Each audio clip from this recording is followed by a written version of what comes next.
In 2004, then Illinois Senate candidate Barack Obama delivered the keynote address at the Democratic National Convention in Boston. He spoke about his personal background and about the Democratic Party. Here is that speech in its entirety.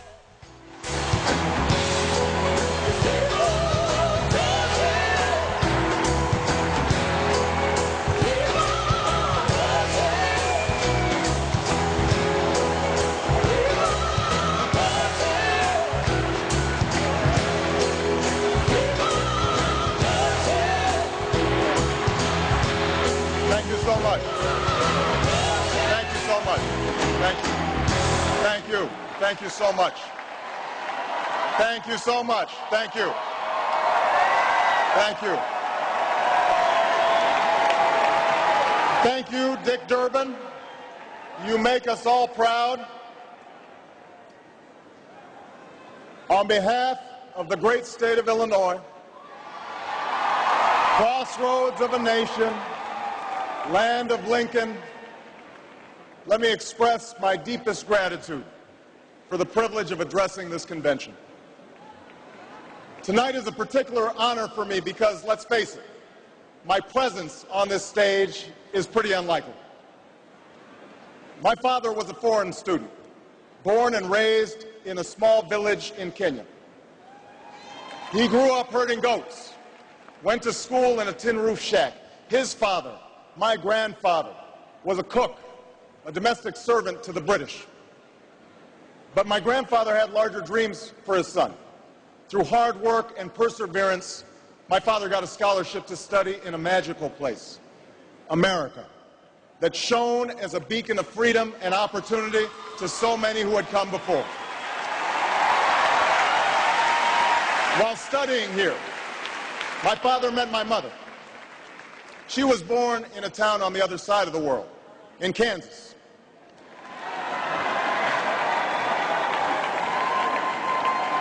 Her father worked on oil rigs and farms through most of the Depression. The day after Pearl Harbor, my grandfather signed up for duty, joined Patton's army, marched across Europe. Back home, my grandmother raised a baby and went to work on a bomber assembly line. After the war, they studied on the GI Bill, bought a house through FHA, and later moved west, all the way to Hawaii in search of opportunity. And they too had big dreams for their daughter. A common dream born of two continents. My parents shared not only an improbable love, they shared an abiding faith in the possibilities of this nation. They would give me an African name, Barak, or Blessed, believing that in a tolerant America, your name is no barrier to success. They imagined me going to the best schools in the land, even though they weren't rich, because in a generous America, you don't have to be rich to achieve your potential. They're both passed away now. And yet I know that on this night, they look down on me with great pride. They stand here, and I stand here today, grateful for the diversity of my heritage, aware that my parents' dreams live on in my two precious daughters. I stand here knowing that my story is part of the larger American story, that I owe a debt to all of those who came before me, and that in no other country on earth is my story even possible.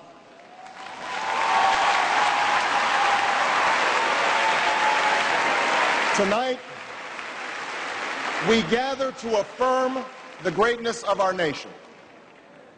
Not because of the height of our skyscrapers, or the power of our military, or the size of our economy.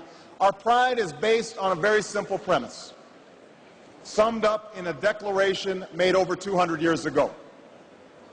We hold these truths to be self-evident, that all men are created equal, that they are endowed by their Creator with certain inalienable rights, that among these are life, liberty, and the pursuit of happiness. That is the true genius of America. A faith in simple dreams, an insistence on small miracles, that we can tuck in our children at night and know that they are fed and clothed and safe from harm.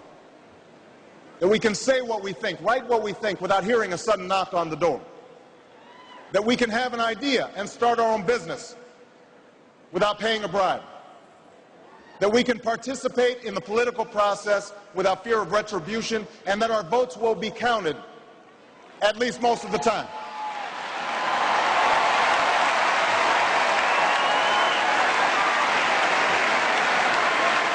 This year, in this election, we are called to reaffirm our values and our commitments, to hold them against a hard reality, and see how we're measuring up to the legacy of our forebears and the promise of future generations. And fellow Americans, Democrats, Republicans, Independents, I say to you tonight, we have more work to do. More work to do for the workers I met in Galesburg, Illinois, who are losing their union jobs at the Maytag plant that's moving to Mexico, and now are having to compete with their own children for jobs that pay $7 an hour.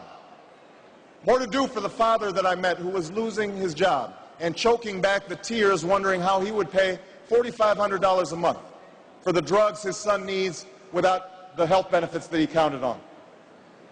More to do for the young woman in East St. Louis, and thousands more like her, who has the grades, has the drive, has the will, but doesn't have the money to go to college. Now, don't get me wrong. The people I meet in small towns and big cities, in diners and office parks, they don't expect government to solve all their problems. They know they have to work hard to get ahead, and they want to. Go into the collar counties around Chicago, and people will tell you they don't want their tax money wasted by a welfare agency or by the Pentagon. Go into any inner city neighborhood, and folks will tell you that government alone can't teach our kids to learn. They know that parents have to teach, that children can't achieve unless we raise their expectations and turn off the television sets and eradicate the slander that says a black youth with a book is acting white. They know those things.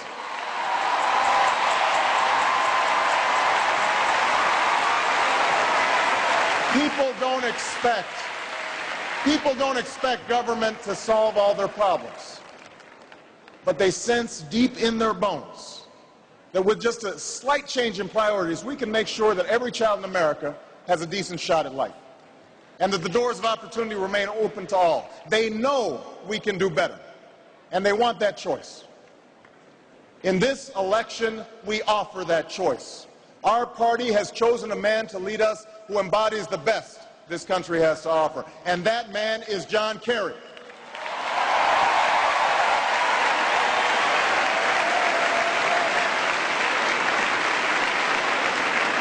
John Kerry understands the ideals of community, faith, and service because they've defined his life. From his heroic service to Vietnam, to his years as a prosecutor and lieutenant governor, through 2 decades in the United States Senate, he's devoted himself to this country. Again and again, we've seen him make tough choices when easier ones were available. His values and his record affirm what is best in us. John Kerry believes in an America where hard work is rewarded. So instead of offering tax breaks to companies shipping jobs overseas, he offers them to companies creating jobs here at home. John Kerry believes in an America where all Americans can afford the same health coverage our politicians in Washington have for themselves. John Kerry believes in energy independence, so we aren't held hostage to the profits of oil companies or the sabotage of foreign oil fields. John Kerry believes in the constitutional freedoms that have made our country the envy of the world, and he will never sacrifice our basic liberties, nor use faith as a wedge to divide us.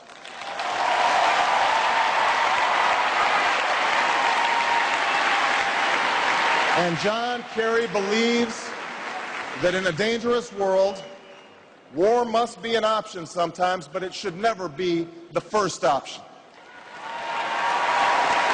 You know, a while back, I met a young man named Seamus in a VFW hall in East Moline, Illinois. He was a good-looking kid, 6'2", 6'3", clear-eyed with an easy smile. He told me he joined the Marines and was heading to Iraq the following week. And as I listened to him explain why he'd enlisted, the absolute faith he had in our country and its leaders, his devotion to duty and service, I thought, this young man was all that any of us might ever hope for in a child. But then I asked myself, are we serving Seamus as well as he's serving us? I thought of the 900 men and women, sons and daughters, husbands and wives, friends and neighbors who won't be returning to their own hometowns. I thought of the families I've met who were struggling to get by without a loved one's full income, or whose loved ones had returned with a limb missing or nerves shattered, but still lacked long-term health benefits because they were reservists.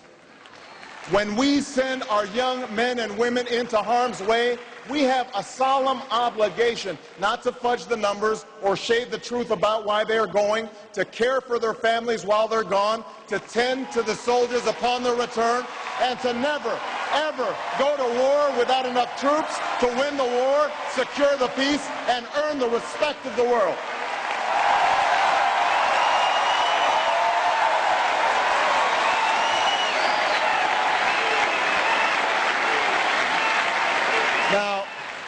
Now let me be clear. Let me be clear. We have real enemies in the world. These enemies must be found, they must be pursued, and they must be defeated. John Kerry knows this.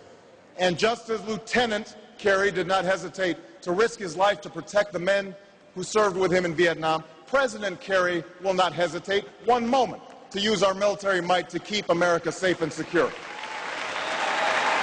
John Kerry believes in America, and he knows that it's not enough for just some of us to prosper.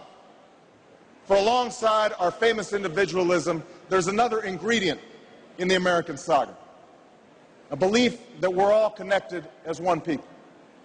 If there's a child on the south side of Chicago who can't read, that matters to me even if it's not my child. If there's a senior citizen somewhere who can't pay for their prescription drugs and having to choose between medicine and the rent, that makes my life poorer even if it's not my grandparent. If there's an Arab American family being rounded up without benefit of an attorney or due process, that threatens my civil liberties.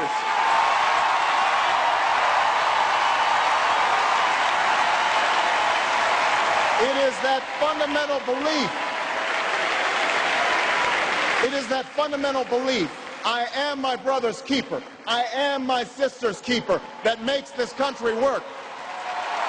It's what allows us to pursue our individual dreams and yet still come together as one American family. E pluribus unum, out of many, one. Now, even as we speak, there are those who are preparing to divide us. The spin masters, the negative ad peddlers, who embrace the politics of anything goes.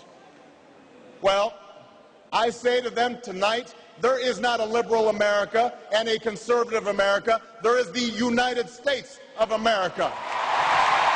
There is not a black America and a white America and Latino America and Asian America. There's the United States of America. The pundits like to slice and dice our country into red states and blue states, red states for Republicans, blue states for Democrats. But I've got news for them too. We worship an awesome God in the blue states, and we don't like federal agents poking around in our libraries in the red states. We coach Little League in the blue states, and yes, we've got some gay friends in the red states. There are patriots who opposed the war in Iraq, and there are patriots who supported the war in Iraq. We are one people, all of us pledging allegiance to the Stars and Stripes, all of us defending the United States of America.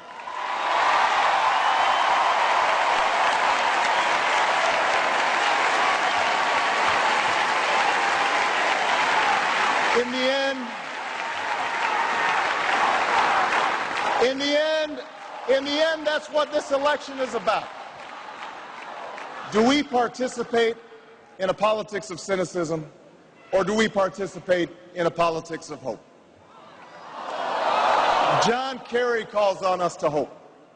John Edwards calls on us to hope. I'm not talking about blind optimism here, the almost willful ignorance that thinks unemployment will go away if we just don't think about it, or healthcare crisis will solve itself if we just ignore it. That's not what I'm talking about. I'm talking about something more substantial. It's the hope of slaves sitting around a fire singing freedom songs. The hope of immigrants setting out for distant shores. The hope of a young naval lieutenant bravely patrolling the Mekong Delta. The hope of a mill worker's son who dares to defy the odds. The hope of a skinny kid with a funny name who believes that America has a place for him too.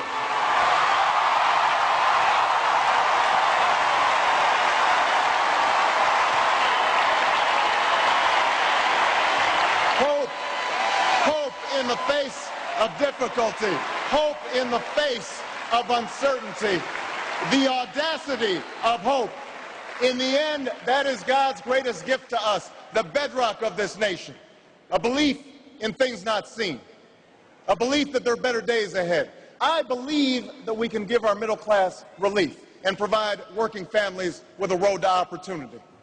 I believe we can provide jobs to the jobless, homes to the homeless, and reclaim young people in cities across America from violence and despair. I believe that we have a righteous wind at our backs, and that as we stand on the crossroads of history, we can make the right choices and meet the challenges that face us. America, tonight, if you feel the same energy that I do, if you feel the same urgency that I do, if you feel the same passion that I do, if you feel the same hopefulness that I do, if we do what we must do, then I have no doubt that all across the country, from Florida to Oregon, from Washington to Maine, the people will rise up in November, and John Kerry will be sworn in as president, and John Edwards will be sworn in as vice president, and this country will reclaim its promise, and out of this long political darkness, a brighter day will come. Thank you very much, everybody. God bless you. Thank you.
The Democratic National Committee earlier this week announced that Mark Warner will deliver the keynote address at this year's convention in Denver. The former Virginia governor is running for that state's open Senate seat this year. You can follow Campaign 2008 anytime by logging on to our site for politics at cspan.org/politics. There you'll find the latest ads from the presidential and state races, including 2 new ads from Senators Obama and McCain on the economy. Here's a look.